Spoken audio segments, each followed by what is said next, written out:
Hello everyone and welcome back. I am Benjamin Williams and today we're going to be doing another Boson NetSim lab. We're still within the infrastructure section within Boson, and today our lab is going to be on HSRP interface tracking.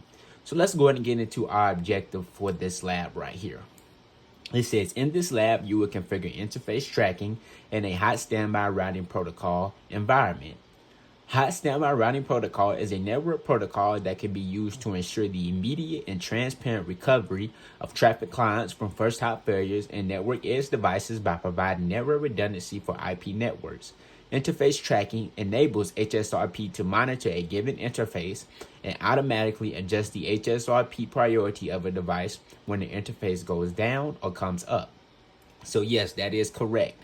So if one of these interfaces goes down on one of our distribution layer switches where we're running HSRP on, we can decrement the priority of that interface so the other HSRP router or layer 3 switch can take over as the active router for the group, and our end devices, they won't even know about it because they will still be able to get out to the internet and do whatever they want from their end devices. So here's the network topology or the lab topology that we're working with for this lab. We have two distribution layer switches. We have A switch 1. It has a route to D switch 1 and D switch 2.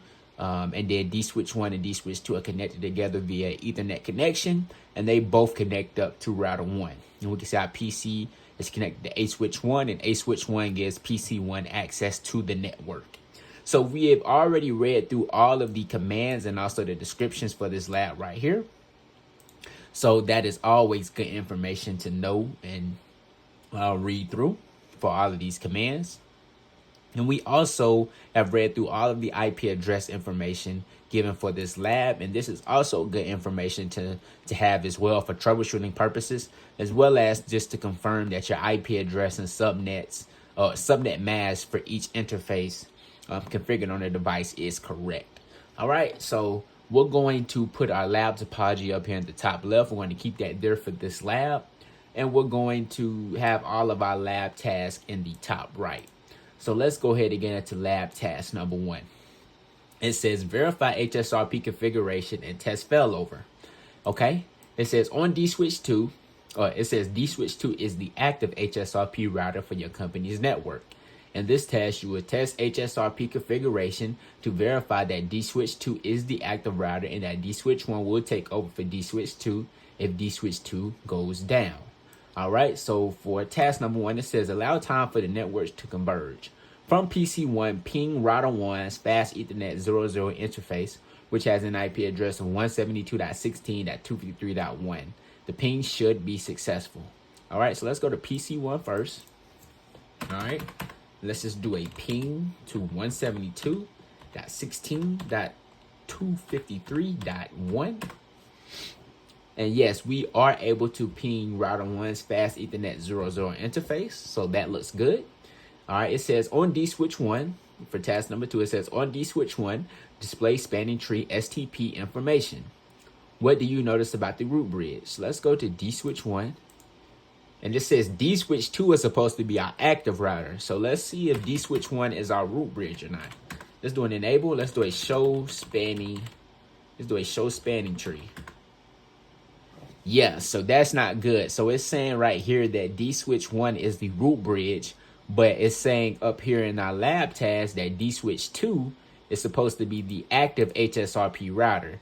So our active HSRP router or layer 3 switch should be our root bridge as well. So right here we're seeing that D switch 1 is showing up as the root bridge. So that is not good. Excuse me. Let me turn my camera a little bit as well so you guys can see the output a little bit better. All right, that looks good. All right, so it says for task number 3, it says on both A switch 1 and D switch 2, display STP information based only on the output and what you know about STP. What path should traffic from PC1 take through the network to reach the router 1's fast Ethernet 00 interface? So let's go to A switch 1. All right, let's go to A switch 1. Let's do an enable, and let's do a show spanning tree. All right, so we can see that the fast Ethernet 03 on A switch 1 is our root port. So it looks like A switch 1 is going to forward traffic through its fast Ethernet 03 port because that is its root port. As you can see, the fast Ethernet 04 port that's connected to D switch 2 is in the blocking state. So traffic from PC1 is going to go to A switch 1 to D switch 1. And then it says on this, let's display spanning tree information on D switch 2 as well. So let's do a show spanning tree. Yeah, so you can see the fast Ethernet 02 port is in the forwarding state, and the fast Ethernet 01, well, fast Ethernet 02 port right here on D switch 2 is our root port as well. And the fast Ethernet 04 port is just a regular designated port that goes down to A switch 1. So based on the output, we can basically determine that traffic from PC1 is going to go to A switch 1, then it's going to go to D switch 1, and then it's going to go up to router 1. So let's see if that's correct. Yeah. Sorry about that interruption. Just got a notification on my phone saying my storage was full, so I had to delete some videos. But yeah, basically what I was saying was, yes, traffic from PC1 is going to go to A switch 1, D switch 1, and R1 based on the output that we were giving from that spanning tree information that we just reviewed. Okay, so it says on PC1, trace route to router 1's fast Ethernet 00 interface, which has an IP address of 172.16.253.1. What path is traffic taken from PC1 to router 1's fast Ethernet 00 interface? So let's go to PC1. Let's do a trace RT to 172.16.253.1. Oops. I accidentally didn't put one of the dots in there. Yeah. So we can see that it's going to 172.16.3.2. So let's take a look at that IP address. So 172.16.3.2. So it looks like it's going to D switch 2 first. But we thought it was supposed to go from A switch 1 to D switch 1, A switch 1 to D switch 1 up to router 1. So that is weird. Let me take a look at, let's do an ipconfig/all. ipconfig/all. Okay, so yeah, it has a IP address of it for its default gateway is 172.16.3.1. Not sure why it's taking D switch 2. Because right here it looks like it's going from D switch 1 to D switch 2 and then up to router 1. So let's see what's going on here. Yeah, so that's what it is, going from PC1 to D switch 1 to D switch 2, and then it's going up to router 1. So that's what I figured. Not sure why. It says based on the output, you can determine that traffic from PC1 is traveling through D switch 2 and router 1's fast Ethernet 01 interface to reach router 1's fast Ethernet 00 interface, even though the root bridge, which is D switch 1, is connected to router 1. The first hop in the output of the IP address of D switch 2's VLAN 1 interface. The second hop is IP address of router 1's fast Ethernet 01 interface. Yes. So I'm not sure why it's doing that, but let's just go on to number 5. It says on D switch 1, display HSRP information.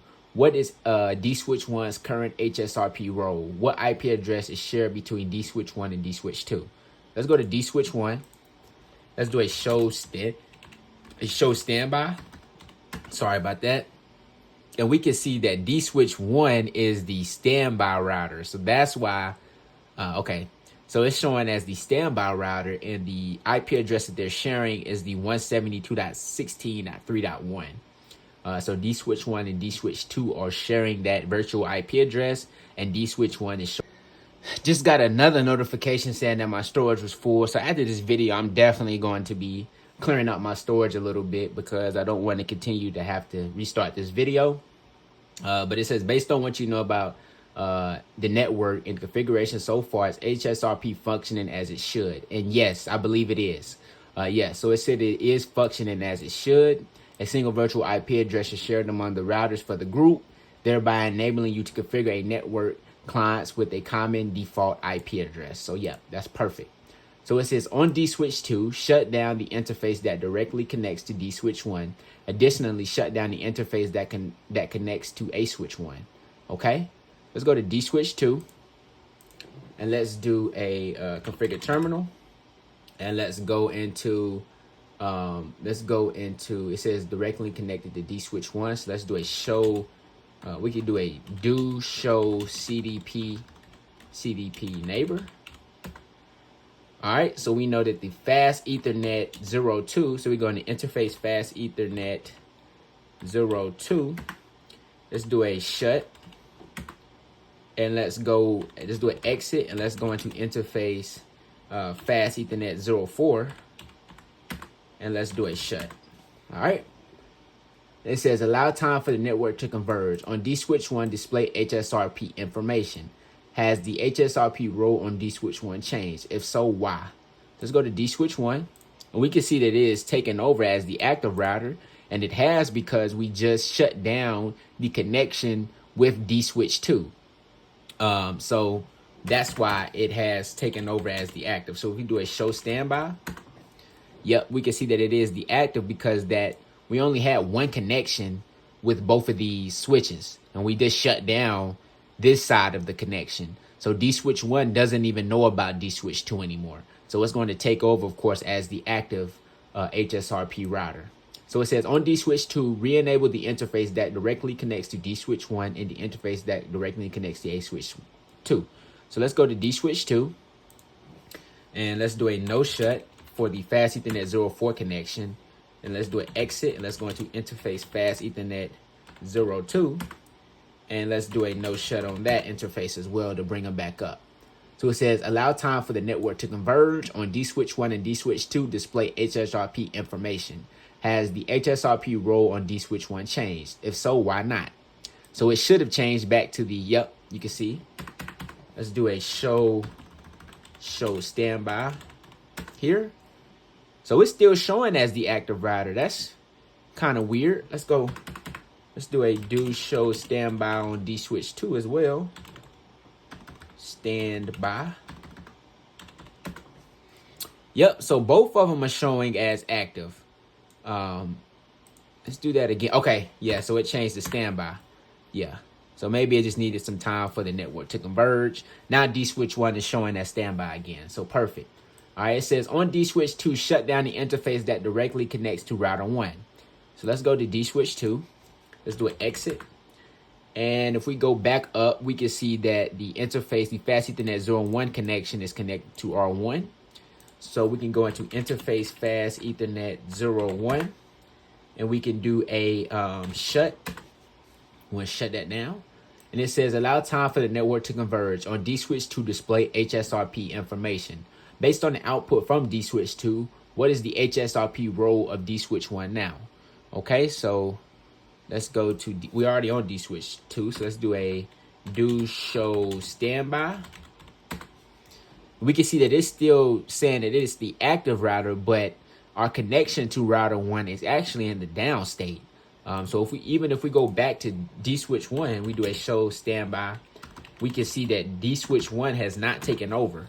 It's still showing as the standby. So we want to, probably in the next step we're going to do is configure interface tracking. So if that connection does go down, then dswitch 1 is able to take over for dswitch 2. Okay? So it says ping from router, it says from PC1 ping to router 1's fast ethernet 00 interface.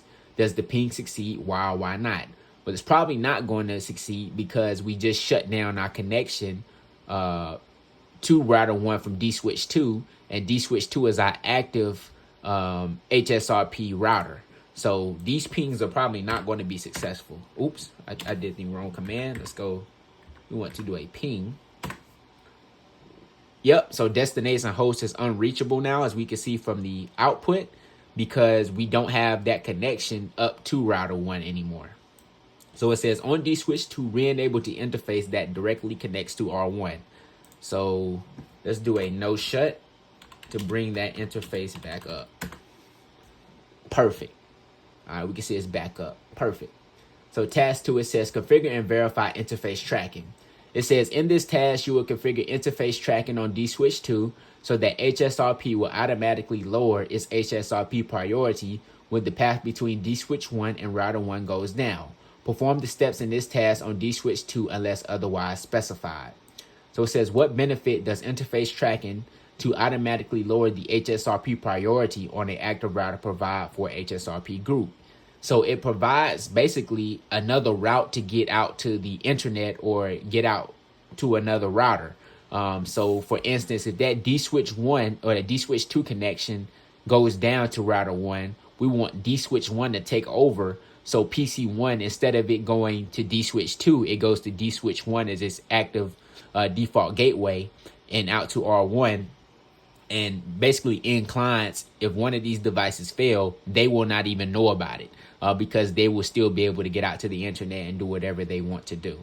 So it says, examine the topology. It says, what interface should HSRP track in order to automatically decrement the priority of D-Switch 2 when the link between D-Switch 2 and R1 goes down? So if you look at the topology, we can see that we want to track this fast Ethernet 0-1 connection on D-Switch 2. That's the one that goes up to R1. So if this interface right here goes down, we want to decrement the priority on D-Switch 2 so it's lower than D-Switch 1. And in that instance, D-Switch 1 will take over as the active HSRP router for the group, and traffic will be sent to D-Switch 1 instead of D-Switch 2. All right. So it says, examine the running config. Based on your examination, on what interface should HSRP tracking be configured? Well, like I said, without even looking at the running config, we can know that it's supposed to be the fast Ethernet 0-1 connection. But let's go to D-Switch 2 and do what it's asking us to do. So let's do a do show run. And like I said, we want to configure interface tracking on this fast Ethernet 0-1 connection, which the one that goes up to router 1. Okay. So I don't see any tracking information in this running config. Not sure if it's supposed to be in there. Let's see. Yeah. So yeah, nothing in the running config. So I'm not sure why it asks us to do that. But nonetheless, let's go ahead and move on to question 4. It says, configure HSRP group 1 to decrement D-Switch 2's priority by 9 if the line protocol of D-Switch 2's fast Ethernet 0-1 interface goes down. All right, so let's go to, we're already on D-Switch 2. So let's do an exit. Let's go into interface VLAN. I think it's VLAN 1. Yes, VLAN 1. And we want to do a standby 1. We want to track the fast Ethernet 0-1 connection. And we want to decrement it by 9 if that interface goes down. So it says display HSRP information. Is D-Switch 2 still the active router? What is D-Switch 2's priority? All right, so let's do a do show standby to see that information. And we can see that, what was the first question? It is the active router. That was the first question. And the second question is, what is its priority? Its priority is configured to be the default, which is 100. As we can see right here, it's configured for the default. All right. So it says shut down the fast Ethernet 0-1 interface on D-Switch 2. So let's do an exit. Let's go into interface fast Ethernet 0-1. Let's do a shut. You can see that interface went down, and we can see the tracking state is also down. And yeah, we can see right here that it has went into the standby mode because this interface has went down and D-Switch 1 has most likely taken over as the active router. So let's confirm that. Yep. We can see now that D-Switch 1 is the active router. All right, so it says display HSRP information. Is D-Switch 1 still the active router? What is D-Switch 1's priority now and why? So if we go to D-Switch 2, we can do a do show standby.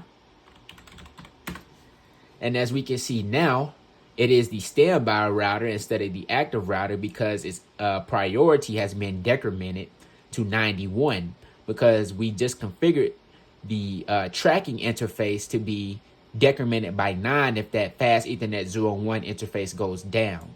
So D-Switch 1 now has a higher priority than D-Switch 2, and we have preemption enabled on D-Switch 1. So in that case, D switch 1 took over as the active router for the HSRP group. So that's what we want. So it says on PC1, trace route to router 1's fast Ethernet 00 interface, which has an IP address of 172.16.253.1. What path is traffic taken from PC1 to router 1's fast Ethernet 00 interface? Well, it should be going from A switch 1 to D switch 1 and then up to router 1, since D switch 1 is now the active router for our HSRP group. So let's go to PC1. Let's do that trace route. Yep, that trace route. Yep, and we can see it's going to 172.16.3.3. Let's go to our IP address table.